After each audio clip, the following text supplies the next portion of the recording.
ওর সাথে যাত্রী ছিল, যাত্রীর সাথে জিজ্ঞেস করো। যাত্রীকে তো মারতে গেছে ছাত্রীর কাছে। যাত্রীকে তো মারতে গেছে ছাত্রীর কাছে। ভিডিও কি করবে না? যাত্রীকে ভিডিও করবে না। মারতে গেছে। কেন মারতে জানবেন না?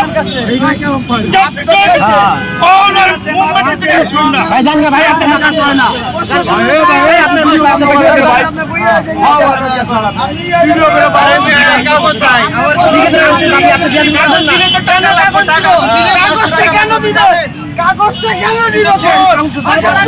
ঘটনাটা হয়েছিল যে গাড়িটা আইসে যে দেখেন পথে গাড়িটা আইসা পুরো রাস্তাটা ব্লক করে দিছিল। হ্যাঁ, পরে আমি ওইটার ড্রাইভারে বললাম তুমি বামে চাপাইয়া গাড়ির ডকুমেন্টগুলো আমাকে দেখাও।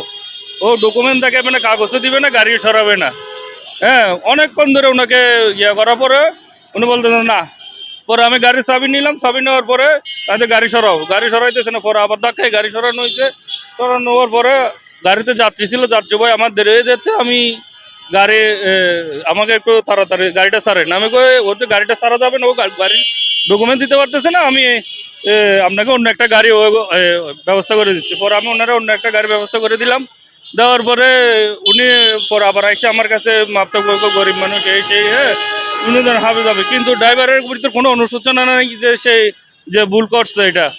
পরে এক পর্যায়ে সে আমার সাথে আবার আইসা ওই কথা উচ্চ বাক্য বিনিময় করছিল। পরে হ্যাঁ কথা কাটাকাটি হলো, কথা কাটাকাটি হওয়ার পরে ড্রাইভার আরেক ভদ্রলোক আইসা আমার সাথে কয় আপনি ওনার সাথে এই ধরনের কথা বলতে পারেন না, এই পারেন না, মব সৃষ্টি করার চেষ্টা করছিল যে যা বর্তমান সরকারকে প্রশ্নবিদ্ধ করতে পারে।